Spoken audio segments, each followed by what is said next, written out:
علتش نمیسته، ما را نمیگذاره. خب لیکن این دوستی ها سبب میشه. این سه موارد موالات بود. این سه قسم موالات قطعی کافر قطعا نادرست است.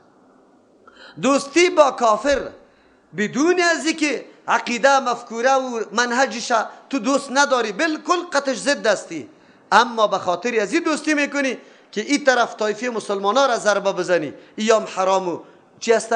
نادرست و نارواست. چرا؟ به خاطری که مسلمان دیگر را قطعش ضربه میزنی. دوستی با کفار بدون از اینکه مسلمان دیگر هم ضربه نمیزنی، لیکن توسط دوستی تو کفر رشد پیدا میکنه، کارش رشد پیدا میکنه، شهرت زیاد پیدا میکنه، باز دایی داخل است. اینیم حرام است، ایام حرام است. بله، قطعی کافر یکی مواسات است، غمخوری، همسایت است. یک حالت ناگوار و حادثه سرش آمد، مسلمان و کافر قطعی کلگی مواسات و غمخوری کردن درست است. دمی طور موقعی او را از دست بگی. بغیر از کافر محارب، یک کافری که قطعی تو جنگ داره، مواسات قطعش نمیتونی. مدارات چی را میگه؟ در یک موقع آلی تو در خطر افتاده، یا جانت یا مالت یا اولادت، نفس تهدید میشی، میبینی که او سلطم داره، واقعا همی گپ شدنی هم است، آلی مدارات بکن، بری تو جایز است. همینجا استثناء آمده، الا ان تتقوا منهم تقاه. این مدارات میگه در موقعی که جانت یا نفست یا اولادت در خطر، ناموست در خطر میفته، تو مدارات باید بکنی. این بری تو جایز است. اینی را به نام تقیه یاد میکنه، تشریح میکنه مسئله تقیه را. دیگه یکی معاملات است. معاملات قطعی هر کس جایز است، ولو که کافر محارب هم باشه. خب لیکن اگر معامله تو ضرر برای مسلمان داشت، قطعی کافر محارب، بازی معامله هم قطعی از او درست نیست. و دیگه کفار معاملات درست است، کار کردن، تجارت کردن، شرکت کردن، اجاره دادن، خانه را کرا دادن، کلش درست است، به شرطی که قید داره که اینجا ضرر برای مسلمان نباشه. اگر تو خانه را دادی که در اینجا تعلیم نصرانیت داد، تو در این نشر اشاعاتش بالکل داخل هستی. اگر تو را خوش داشته باشی که بان بده، کافر هستی، نعوذ بالله. خانه تا دادی برش. امروز کسی را فکر میکنه مطلق خارجی را پیدا میکنه، میگه در خانه ما بشینه، خب برای ما دمای $50,000 بده. سوال نمیکنه که کدام برنامه را پیش میبره. این برنامه برای منفعت افغان مسلمان است یا نه که این ضررش است؟ این کدامش است؟ اینی مشکلات است که قرآن نخوانده، مردم هم طرز زندگی و معامله خودم نمیفهمه. با کافر کار کردن درست است، با غیر از کافر محارب. قطعی کافر محارب کار به خاطر نمیتونی که کاری تو معاونت میشه با امرای از او. هر نوع کار کی باشه، این موضوع بسیار واضح است. هر نوع کار کی باشه، قطعی کافر محارب، سری از که او را بد میدانی، خوب نمیدانی. اگر خوب گفتی کافر هستی، بد میدانی لیکن همکار هستی. تیلش میاری، نانش میرسانی، آبش میرسانی، کالایش میدوزی، نفقیش برابر میکنی، چوبی سوختش برابر میکنی. کافر محارب قطعش قطعا این کارا نارواست، نادرست است. بله، با کافری که قطعی تو جنگ نداره، باز اونجا بس بنابر 3 شرط کار قطعش جایز است. یک شرطش است که کاری تو ضرر به مسلمان نداشته باشه. دوم شرطش است که کاری توهین آمیز نباشه که بری حالی تشنابایش تو پاک بکنی، نعوذ بالله. چرا؟ الله مسلمان عزت داده. سوم شرطش است که در ادای مراسم اسلامی خود آزاد باشی. اگر در یک جماعت تو را منع میکنه، کار قطعش حرام است. اگر ریش ماندن تو را منع میکنه، کار قطعش حرام است. اگر دختر به حجاب ماندن منع میکنه، کار قطعش حرام است. این را یاد داشته باشی. ولی امروز کدام جا است؟ کی همی چی را مراعات میکنه؟ چی میگه؟ مولوی سی والا نماز پیشین ما چیسته؟ همیشه قضا میشه. چرا قضا میشه بیادرم؟ والا ما خو در مؤسسه کار میکنیم، خارجی هاست پدر نالتا و ما را نمیمانه. چرا کار میکنی؟ تو افغانیستی، تو شرط سرش بگذار. او چرا شرط سرت میگذاره؟ او در وطن تو آمده، تو باید شرط سرش ببانی. اول شرط از طریق حکومت مانده میشه. مؤسسه‌ای که در داخل مملکت اسلامی کار میکنه، به شرایط اجازه داده میشه. اول شرطش است که کارهای در تناقض اسلام واقع نشود. این اول شرط است از مملکت اسلامی برای مؤسسات خارجی که در داخل مملکت اسلامی کار. هر عملش که مناقض با اساسات شرعی باشه اون مؤسسه دیگه حقی کار نداره. ولی شده کدام قرارداد و پروتکل شده با می مؤسسات پول خودشان نره، پس خودشان سر خود مصرف میکنن. یک خانه را ما $1,00,000 کرا میگیره. چرا؟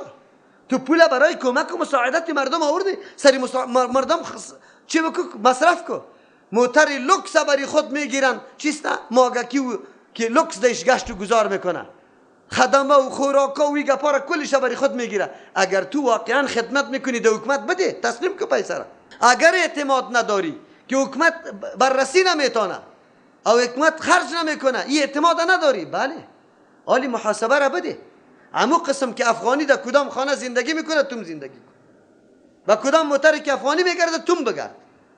از افغانی که خطو باز اینجا بالا نیستی. ولی امروز کدام حالت است؟ چه حالت است؟ قرآن برای ما چی میگه؟ امروز کل مردم ما تلاش به این داره که زود زود خود داخل کنیم، آرام خود گرفتیم، هر شرطی که سر ما میمانه. تعجب خود دریسته که بسیار جای تعجب است.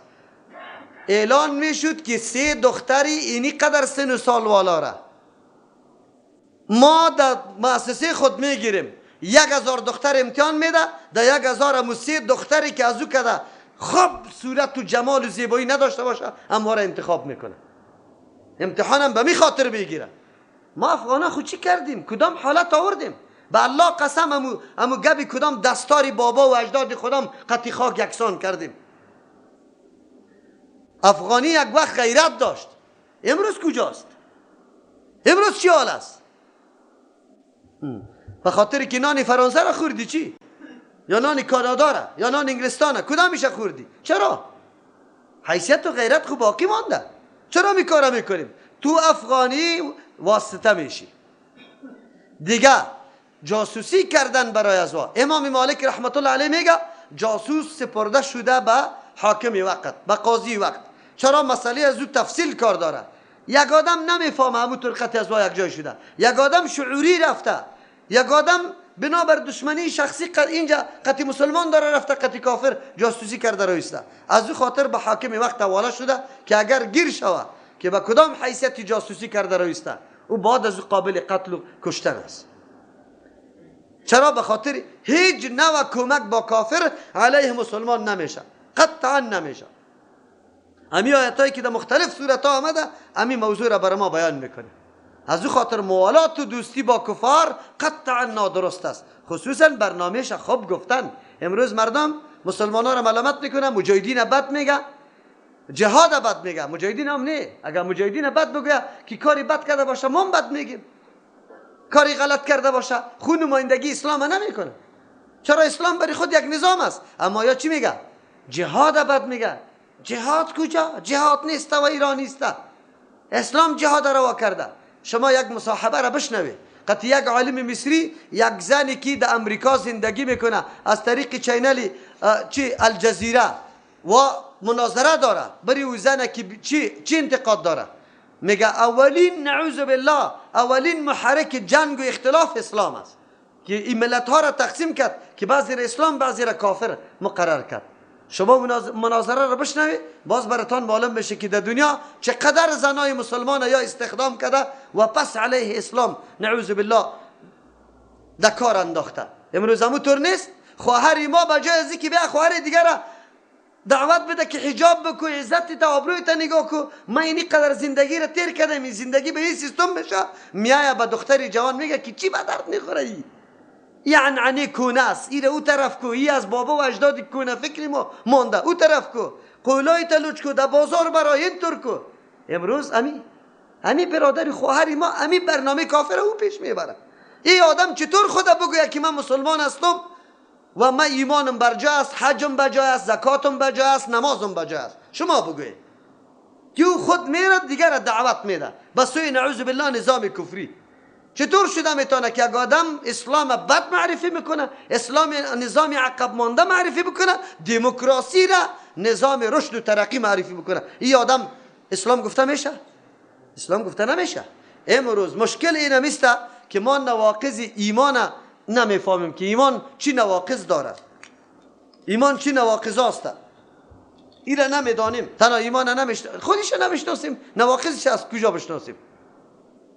ما یک تعداد کتاب بود نواقض اسلام، او را شاید مطالعه کرده باشه که اسلام توسط چی نقض میشه. مردم ما فقط میگه که یک دفعه از پدر و مادرت مسلمان بود، تو که اگر هر قدر کارهای غلط تو خراب هم میکنی مسلمان است. شراب بخو، نماز نخو، مردم برای دختر داده رایسته. هیچ کس نمیگه کی خو در کل عمر نماز نخونده کافره.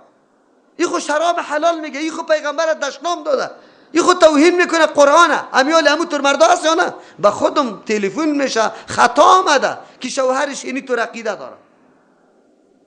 پیغمبر دشنام داده، گفت اسلام کی کشیده؟ نعوذ بالله. بازم زن قطش زن است و برادر او خو مشرک است، او خو مرتد است، قطش نکاح نمیشه. لیکن نمیفهمه امی بیچاره زنا خواهرای ما آگاه نیسته که قطعی عالی ادامه بده زندگی را که قطع بکنه، معلومات نداره. علتش چیست؟ علتش چیست که ملای ما در سر منبر غیر صدقه فطر و خیرات گپ دیگه نزده. پست قربانی صدقه فطر خیر و خلاص. یک روز هم در سر منبر موضوع موالات بیان نکرده، قطعا بیان نکرده، نواقض اسلام بیان نکرده، توحید تشریع نکرده. شما میبینی همین ملاها را در مساجد خیلی نامدار وجود داره، کدام روز در توحید بحث کرده، در شرک بحث کرده؟ فقط به خاطر که مردم هم استقبال میکنه. چرا؟ نوروزیش تایید میکنه، میلادش تایید میکنه، ختمش تایید میکنه، اسقاطش تایید میکنه، رسم و رواجش تایید میکنه. او ملا قابل قدر است. ما ملا چرا قابل قدر باشیم؟ ما را خو مردم باید بکشه، یک روز هم نمانه. مردم اینطور میگیریم که بیخیت از میگیم ای خرابی او کلی گپا را گرفتی تو خراب. هم یک مولای شما همینطور است، همینطور نمیگه؟ اینی حالت است. ولی قرآن میگه لا یتخذ المؤمنون، نمیگیره مؤمنا. و یکی مؤمنی واقعی است یقینا مفکوره مؤمن است، حقیقت ایمان شناخته.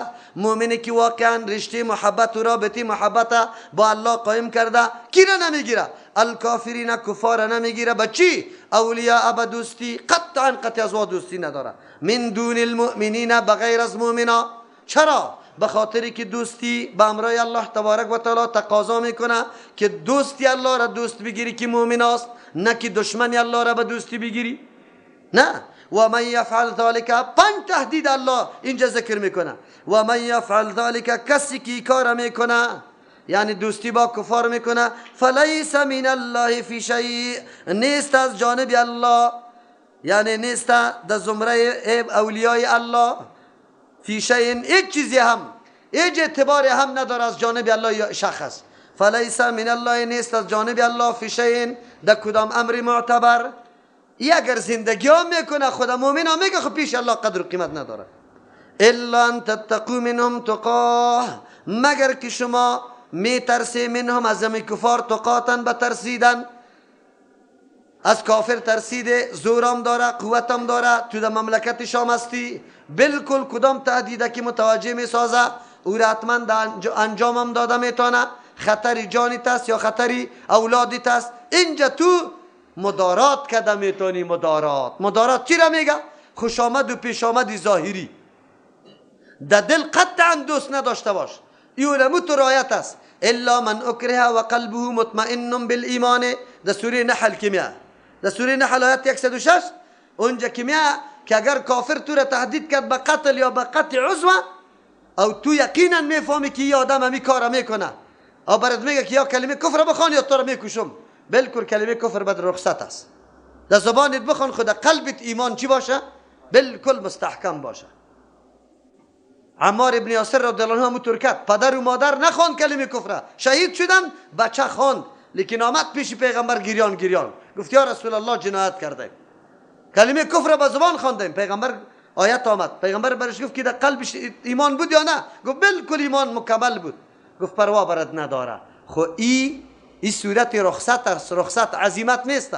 اگر یک آدم امین هم کشته میشه، عزیمت است اول امر است که تن بده، بان که شهید شوه خو نپذیره، بان که جانش از بین بره. اول درجه اوسته.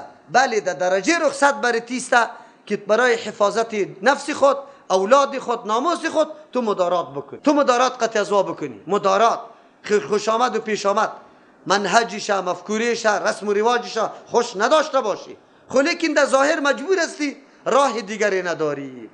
از همون خاطر این را تقیه میگه. اینی را خود تقیه خود نگاه کردن دمی موقع. دوم ترجمه را میکنم، باز تقیه را تشریح میکنم. الا ان تتقوا منهم تقا، مگر که شما حفاظت میکنی خدا منهم از همین کفار، تقاتن به حفاظت کردن. منظورتان حفاظت جان و اولادتان است. آلی برای شما جایز است که قطعی کفار مدارات بکنه. از همین خاطر یک دولت اسلامی در مرتبه مدارات وقتی که میترسه که من در زیر تهدید قرار دارم میتونه مدارات قطعش بکنه، اما نظام و برنامهش دوست نداره، موالات نمیکنه، از ته دل قطعش دوستی نمیکنه. تقیه چی را میگه؟ خود نگاه کردن در موقعی که تو مواجه به خطر میشی، این را تقیه میگه.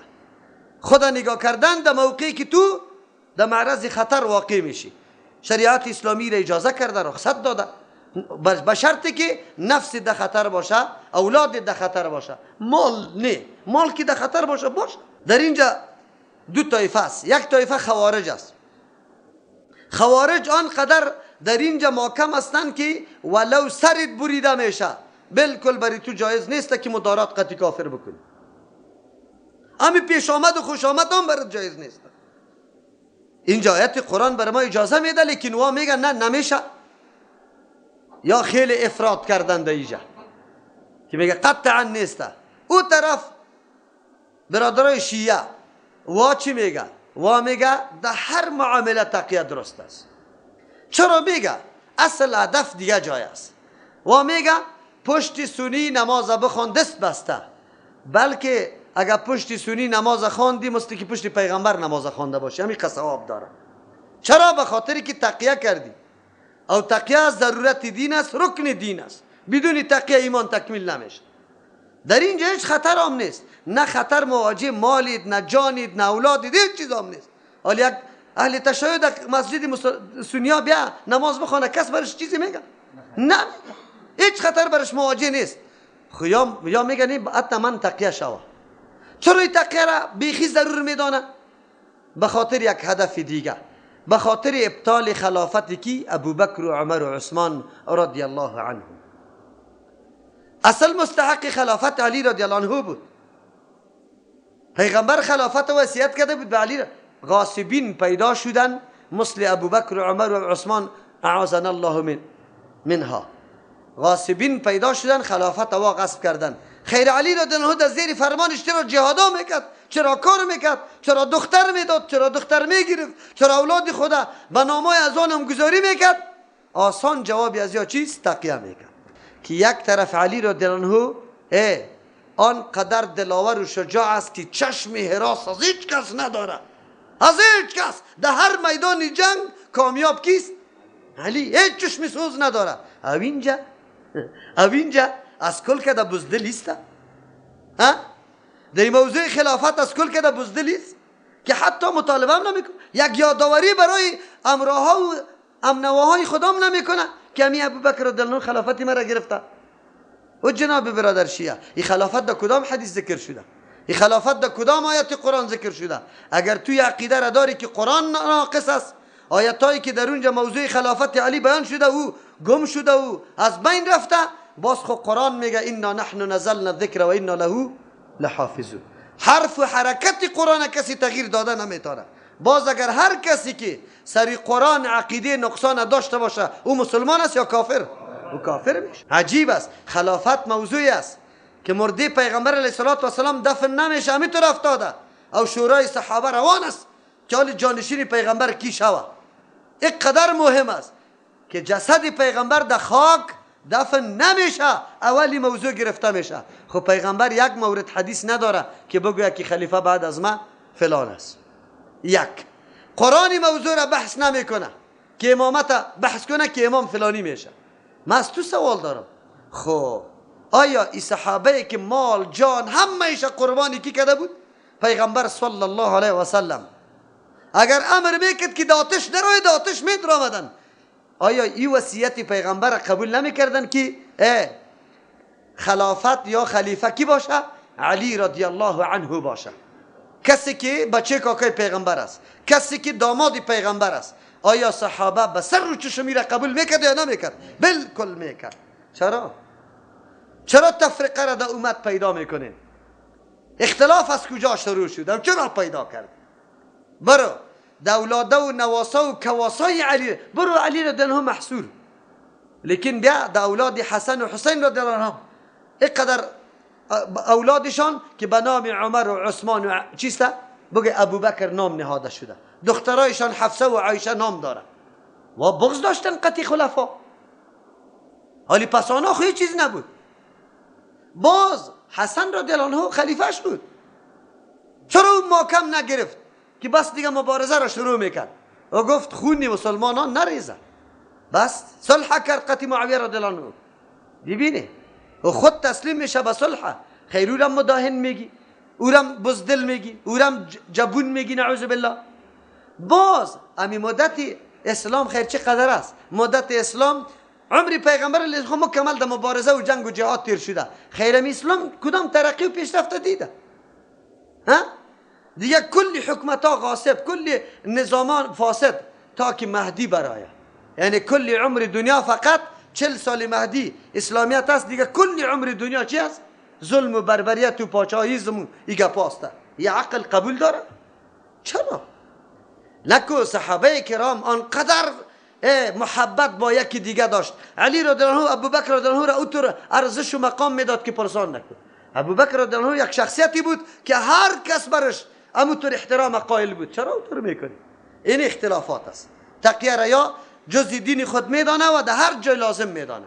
علتش چیست که اونجا خلافتی علی رضی الله عنه باطل نشوه، بگویه که علی رضی الله عنه چی کرده؟ تقیه کرده.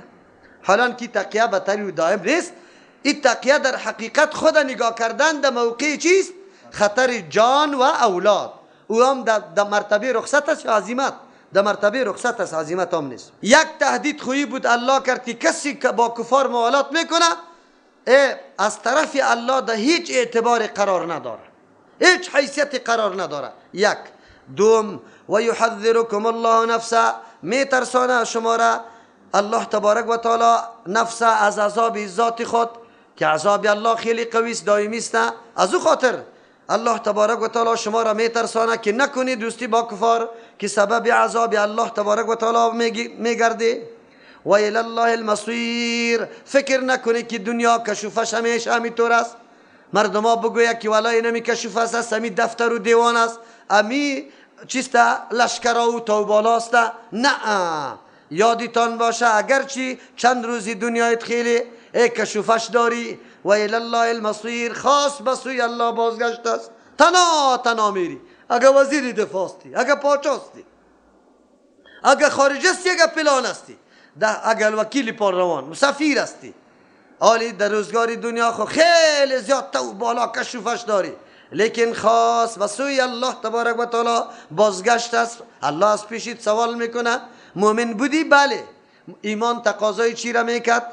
ایمان تقاضای زیرا میکرد که رابطه محکم با الله داشته باشم، آن چیزی را که الله امر کرده انجام بدم، که من نکرده اجتناب بکنم. الله از پیشت بگه که من نکرده بودم موالات با کفاره، او تو کل عمر در خدمت کافر تیر شدی. قل بگه پیغمبر علیه السلام این دیگه تهدید است. بعضی مردم ها اگرچه دیگه مسلمان از پیشش خبر نداره، در خواد است، در ریاستی خواد است، هیچ کس خبر نداره. این ریش تسبیح خودش ختم میده، ملایی میکنه، اما کارهای دیگه میکنه. در کدام طرف؟ الله تبارک و تعالی میگه بله این کارا خو میشه. بسیار مردم را در زندانا روان کردی توسط جاسوسیت. قل بگوی پیغمبر علیه السلام این تخفو، اگر شما پنهان میکنیم ما او عقیده، اراده، راز، مفکوریتان فی صدورکم که در سینه هایتان است. یعنی الله تبارک و تعالی میفرمه کدام نیرنگا، حیله ها، تزویرایی که شما داره برای ازی که مردم فریب بدی، خدا وانمود ملا میکنی لیکن جاسوسی، بگوی کافر هستی. اگر این کارا میکنی او تبدوه، یا شما اشکارا میکنی دعام حالات، شما دعام حالات هم خودم نمایان میکنی که من همینطور هستم. یعلمه الله، الله میدانه، که میدانه جزا میده، اینطور نمیمانه تا تو چطور مسلمان پیدا شدی در خدمت کافر پرورش یافتی؟ و یعلم ما فی السماوات و ما فی الارض. بله الله میدانه آن چیزی که در آسمان هاست و در زمین است. قدرت ها را هم میدانه، حرکت ها را هم میدانه، دستیسه ها را هم میدانه، دفتر ها را هم میدانه، کلش الله تبارک و تعالی میدانه. از احاطه علم الله بیرون نیست. والله علی کل شیء قدیر. اگر تو میگی ما به خاطر قطع ازوا رفت آمد کردم کیو مردما بسیار زور است، اما بدون ازوا زندگیم در خطر بود، دروغ نگو. اگر تو تسلیم به دین الله شوی، الله سری کل چیزا قدرت داره، تو با کافر هماهنگ نشو. کافر یک روزم قطع مسلمان جنگ نمیتونه، با می نیروی خود، با می اسلحه خود جنگ نمیتونه با مسلمان. تجربه شدگیست. تاریخ 1400 سال این تجربه را داده. از همون خاطر یک کافر در یک مملکت وقتی حمله میکنه که 100 سال سرمایه گذاری کرده باشه در او مملکت، افرادی را برای خود چی کرده باشه؟ تربیه کرده باشه. شوروی زمان حمله نظامی کرد که در افغانستان به هزاران جوانه به مفکوره کمونیستی چی کرده بود؟ عیار کرده بود. بعد از او باز حرکت کرد. او طور حرکت نمیکنه. چرا؟ میدانه حرکت ما یک اختشاش شو باز شما میبینی که چی حالت میخیزه. کجا؟ در مقابل دیوار ایمان استادگی کردن. هیچ اسلحه در مقابل ایمان کارگر نیست. این نیست. والله علی کل شیء قدیر. یوم تجد کل نفس، اترام فکر نکو بسیار سخت است که کالای سفید پوشیده چپن هم در جانیت است، لیکن اونجا در میدان حشر در پیش روی کل مسلمانا جاسوسی کفار معرفی شوی، خدمتگار و چاپلیسی یهود و نصارا معرفی شوی. سخت گپ است، بسیار سخت گپ است. دنیا خود تیر شده نیست یقینا، یا به خوب یا به بد، یا به ای که عیشت خیلی برابر است یا است که خیلی فقیر استی. ولی در اونجا در میدان حشر در این قدر عالم نمایان میشه که آدم چی بود؟ بگه با نام مسلمان خود در حقیقت جاسوسی کافر، خدمتگار کافر. قرآن بی که الله برای چی میگه؟ یوم تجد کل نفس، در روزی که میابه کل نفس، هر نفس، ما امو چیزی را عملت که عمل کرده، من خیر از نیکی، هر کاری که موافق قرآن و حدیث است انجام داده، الله در پیش روی تان میاره. مفسرین 3 نظر دارد. یک نظر است عین یمی عمل پیش میشه برات، دوم نظر است که نتیجه عمل برات پیش میشه، سوم نظر است که دفتری عملت برات پیش میشه. قول راجح تر و موافق ظاهر قرآن است که همو عمل میاره. روزه در پیش رویت میاد، قطع کسی کمک کرده، صدقه کرده در پیش رویت میاد، جهاد کرده، شمشیر بالا کرده، همو رقم غازی و مجاهد در میدان حشر میاد. همونطور عزتمند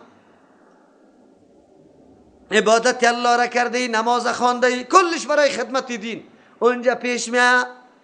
الله میگه محضرن حاضر کرده شده کدام عملی نیکی خاص به خاطر رضای الله، امرای هر کسی که کرده او عملی در پیش رویت پیش میشه، برات نمایان میشه. مثل که حالی اعمال یک انسان یک کامره کلا کس برداری کرده باشه، در روز محاسبه برای خودت نشان داده رایسته اینی روز اینی کار کردی، سعی که اونجا قرار 1 ساعت نشستی در فابریکه، تو خبر نبودی لیکن کامره بگوی فیلم برداری کرده.